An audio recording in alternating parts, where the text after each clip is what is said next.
O governo angolano está a ser desafiado pelo Banco Mundial porque nós, Angola, estamos à espera de um empréstimo em volta dos 750 milhões de dólares a vir do Banco Mundial e este banco exigiu ao governo angolano algumas reformas.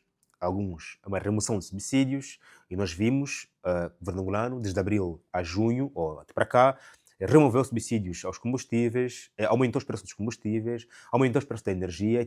São algumas das exigências do Banco Mundial para poder receber, para que Angola possa receber este empréstimo. E o Banco Mundial está também preocupado com o cenário macroeconômico de Angola por causa do problema que Angola está a enfrentar em relação ao seu bem de maior receita por bolso do Estado, que é o petróleo, que está a enfrentar agora dois problemas. Por causa de Angola, a nível de produção de petróleo, que tem dificuldade de produção, e também a nível do preço do petróleo no mercado internacional. Outro sim, o Banco Mundial também está preocupado com a estatística, não é? Com a condição, com a situação macroeconômica de Angola, porque o banco diz que Angola está com uma taxa de pobreza em volta dos 31%. Ou seja, 31% da população angolana vive com menos de $1 por dia. E isto é preocupante para o banco, porque sabe que quando um país tem imensos problemas macroeconômicos, mais o país terá dificuldades em remover subsídios, porque remover subsídios torna a vida dos cidadãos mais dura, mais difícil. O banco está com essa preocupação e mesmo assim exige que se faça essa reforma. O governo angolano fez algumas. O banco também diz que o país tem uma taxa de desemprego em volta de 30%, que também é muito preocupante. O que torna este empréstimo de médio prazo insustentável para a economia angolana. Mas Angola precisa desses 750 milhões de dólares para poder fechar o Orçamento Geral do Estado de 2025. Acredito eu que fecha, teoricamente, em dezembro. Ponto. No entanto, o Banco Mundial está a pedir ao governo angolano para que cumpra com essas reformas e espera-se que até fim de novembro o governo angolano consiga ou possa receber ou não este financiamento. Se não receber, o governo angolano poderá recorrer a outras fontes e se receber, a questão que se coloca é: como é que o governo angolano vai gastar esse dinheiro? Será apenas para pagar salário, custos no estrangeiro, custos locais? O que é que nós aqui recomendamos? Faz like neste vídeo se faz favor, subscreva para não perder os próximos vídeos. Partilha também para os seus amigos do WhatsApp para que mais cidadãos do bem tenham acesso a essa matéria. Faz like, meu chefe. O seu like, o pagamento do meu salário, é a razão pela qual eu volto para cá a gravar vídeos tous les jours, teque todos os dias, every single days. Venha para sermos comunidade no grupo do WhatsApp privado, lá onde você receberá todos os dias uma lista dos principais acontecimentos do mundo. As principais notícias do mundo passam no Sermos Comunidade. Lá você se torna uma das pessoas mais atualizadas. Não só atualizadas, como também informadas. Até porque lá nós também discutimos os temas. Aqui eu deixo um tema, 2, 3 temas por dia. Lá você recebe 12 tópicos por dia. E comentários dos principais tópicos mais votados. Ponto. Aqui olhando para problemas que Angola está a viver e exigências, o desafio do Banco Mundial ao governo angolano, vale aqui dizer que o governo angolano, na nossa ótica, lendo o OGE, Angola não tem outra saída senão mesmo buscar financiamentos. Apesar de que a opinião pública diverge bastante quando vê a compra de um bem de luxo e a necessidade de um bem essencial, por exemplo, a eletricidade e a educação em falta. Questionamos se realmente esta crise é real, mas só que é real, é tão real que nós vemos o governo a viajar imensas vezes em busca de financiamento. Países com dificuldades financeiras podem prever-se situações mais difíceis e a história nos mostrou que países que eram ricos como o caso de Angola, quando começam a enfrentar problemas econômicos, sempre procuram algum culpado.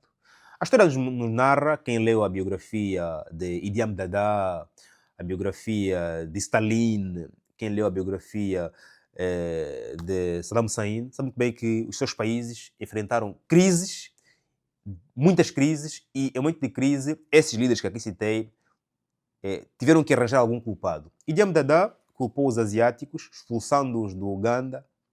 Stalin culpou os intelectuais de estarem a boicotar a economia com opiniões, com teorias e não só. Temos histórias de muitos senhores que precisaram arranjar algum culpado. Até alguns senhores arranjaram guerras com outros países, poderem justificar as suas crises. Quando um país se avizinha a uma crise e em função da situação que dependia bastante, como é o caso de Angola, Angola depende muito do petróleo. Quando o petróleo estava no boom, nós vivíamos tempos do câmbio de 10, que muitos têm saudades. Okay? E quando esse tempo desaparece, é claro que é preciso arranjar algum culpado para poder justificar aqui a situação. Esperamos que Angola não chegue nesse estágio de arranjar culpados sobre a crise, porque durante muitos anos vivemos do boom do petróleo. Claro que houve participação de alguns senhores que grande parte do dinheiro foram desviando, razão pela qual há esse processo de investigação e recuperação de bens de ativo, resultante da corrupção escancarada, ok? Mas quando o Banco Mundial surge a exigir que Angola faça A, B, C e D, se quiser empréstimo, e mesmo assim alerta que emprestar dinheiro no médio prazo, estamos a falar de 1 a 5 anos, é arriscado, porque em 5 anos é difícil, é muito difícil um país ser sustentável, ser autossustentável e sustentável, razão pela qual tem muito cuidado em emprestar dinheiro, mas porque o dinheiro do Banco Mundial é de outros investidores, é de outros países, esse banco precisa garantir que Angola vai pagar. É claro que os países pagam sempre, só que isso é teoria. Há países que vão em grandes crises, pedem empréstimo e no final pedem perdão da dívida porque não conseguem pagar. A teoria de que o Estado é o investidor mais seguro, em teoria se aceita, mas na prática nós vimos imensos países, até a Grécia teve que pedir perdão da dívida, porque chega uma altura que é insustentável pagar a dívida.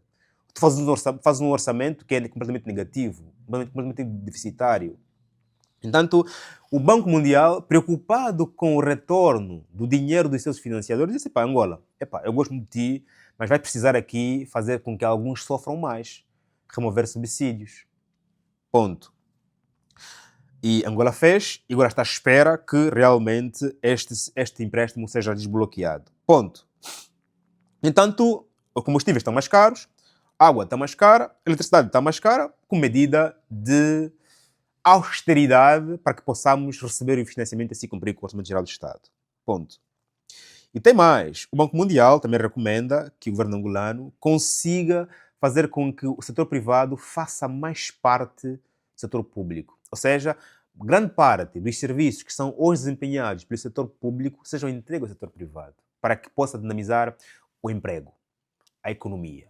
O Estado angolano deixa de ser, dia após dia, teque, every single day, tous les jours, um Estado centralizado. Ou seja, vai entregando a economia para os privados, assim caminhando passo a passo para uma economia mais de mercado. Ponto.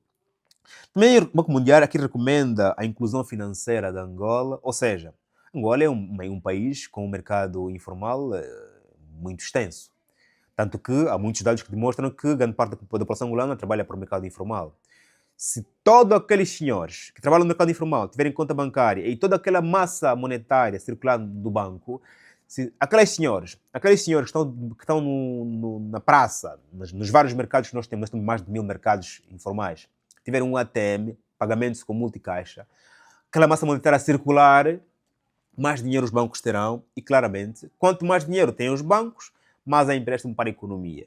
E quanto mais as pessoas têm dinheiro embaixo do colchão, menos dinheiro tem um banco e aquele jovem empreendedor, aquele jovem com muitas ideias, aquele jovem que está a produzir, vai lá, 100 kg de tomate, quer produzir 1000 kg de tomate, não consegue aumentar a produção. Aquele jovem que precisa, que tem 5 táxis, quer comprar mais um carro, poder aumentar aqui a frota, porque no país já há problemas de transportes, porque agora os cidadãos estão desconfiados dos taxas de aplicação em função do índice de marginalidade.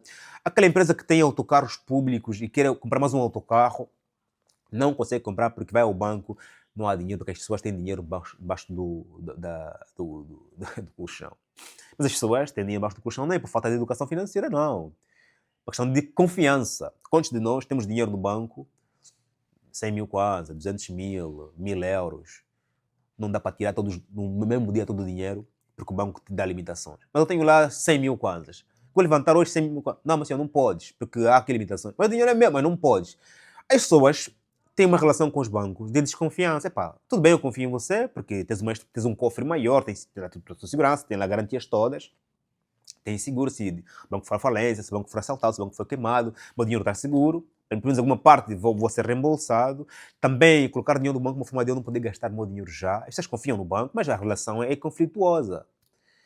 Conte-me aqui alguém que nunca foi um dia ao banco tentar levantar um dinheiro disseram que não tem sistema. Ou o senhor tem quanto? Tem 500 mil. Você pode levantar 100. Quantos de nós? Até para o ATM tem limitações. Porquê? Porque o dinheiro no banco não está lá. Ou seja, o nosso dinheiro, que a gente vai ao banco depositar, não está no banco. Está a circular. Está com outras pessoas. O banco não tem tanto dinheiro assim como a gente pensa. Tem números, mas o cash tocável, não está lá, está a circular. Razão pela qual existem várias limitações para o levantamento. E tem mais, em fase de crise, quando as pessoas correm todo para o banco, todos para o banco, aí é ali onde o banco estoura, porque não tem mesmo dinheiro para dar para todo mundo. Tanto aqui, o Banco Mundial pede que o governo angolano faça um trabalho que já os bancos comerciais, porque cada banco deve se preocupar em ter mais clientes, porque os bancos ganham com clientes. Quanto mais clientes tem que ter um banco, mais dinheiro tem um banco, por causa das comissões. Quanto mais clientes, tens 1 milhão de clientes. Muitas, $5 ou 1.000 contas de comissões vezes 1 milhão, tens 5 milhões de clientes, 1.000 contas de comissões vezes 5 milhões, cada banco deve ter a sua preocupação em poder ir ao mercado informal e, claramente, conseguir cada vez mais clientes. Depois, claro, aqui o Banco Mundial fala sobre a necessidade urgente também Angola poder olhar para o setor ligado à segurança social.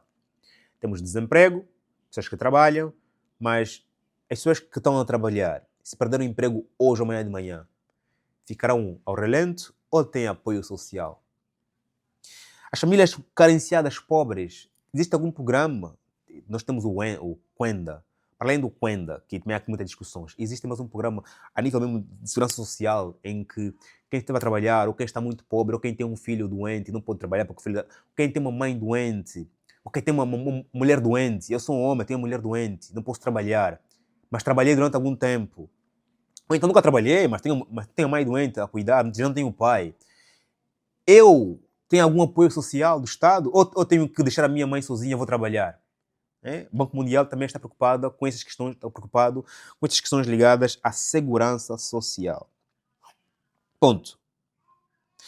E, no final, aqui o banco diz que estes financiamentos vão ser dados à Angola, de que a Angola garanta que haverá sim um subsídio aos pobres, haverá sim programa de emprego e produtividade, haverá sim um estofo de largura, um espaço de respiração para que a Angola consiga pagar assim esses empréstimos, por isso é que é preciso que reduza aqui os subsídios aos combustíveis e outros setores que a Angola paga subsídio. E, claro, como recomendação, nós aqui pedimos para que esse dinheiro, 750 milhões, que a urgência da Angola é com vista a pagar os custos fixos, penso, mas se for só assim, estaremos amanhã a recorrer ao refinanciamento, ou seja, dívidas para pagar dívidas, e que será um foco interminável. Por isso, desse dinheiro, é importante e indiscutível que se pense em focar na agricultura, não para produzir mais tomate, mais cebola, mas, acima de tudo, podemos aqui olhar na questão da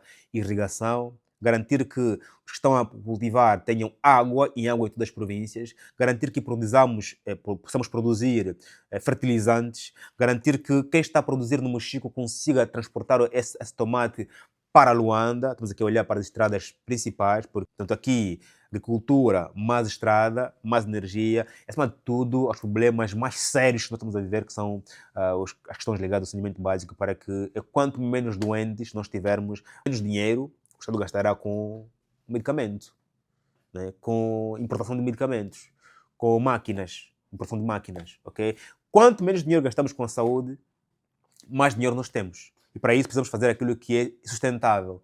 Os angolanos conseguem produzir riqueza, desde que tenham eletricidade, água e estrada.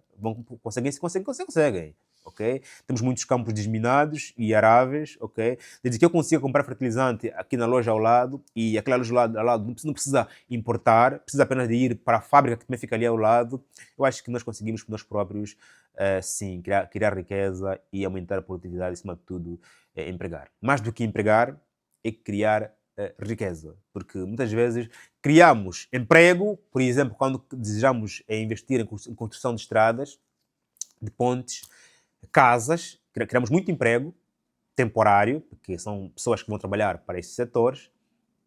Depois, quando acabam as estradas, ou durante esse processo, gastamos todo o dinheiro com o pagamento de salário e com as estradas e pontes. Só que nós também precisamos, neste processo de construção e reconstrução do país, até produzir riqueza, para que os os custos públicos com obras públicas são custos para o Estado. No momento, claro, tem ganho no futuro. No momento são custos. Só que esses custos, que são com dinheiro de dívida, precisam ser recapitalizados. Ou seja, eu vou gastar dinheiro, pagar salários, gastar dinheiro nas obras, mas as pessoas que vão receber salário precisam gastar internamente. Ou seja, quando forem comprar pão, o pão foi produzido internamente em todos os setores. Quando forem comprar batata, quando forem comprar carro, o carro foi produzido internamente. Porque senão, depois o que acontece? Eu pago o salário em Kwanza, a pessoa vai aos Kinglas, compra dólar e importa a coisa. Portanto, não produz nada. Continuamos a nos prejudicar, porque depois amanhã de manhã tem aqui a balança de pagamento. O Estado angolano começa a ter sempre déficits a nível da balança de pagamento entre dólar e o nosso Kwanza. Portanto, é uma questão do empréstimo que nós causamos, ok? Os países, como as famílias, entram em dívidas, têm dívidas em função de algumas falhas, de alguns erros que cometeram no passado, quando tiveram mais gastos do que ganhos. Toda aquela pessoa que tiver mais gastos do que ganho vai ter dívida. Ou então aquela pessoa que recorre a uma família, a um Estado, que recorre a um empréstimo, mas esse dinheiro não usa para ganhar dinheiro, usa para gastar dinheiro. Esperamos que o Banco Mundial consiga emprestar dinheiro a Angola e que Angola possa usar esse dinheiro para ganhar mais dinheiro. Faz o like, subscreva, estamos juntos, até já, meu chefe.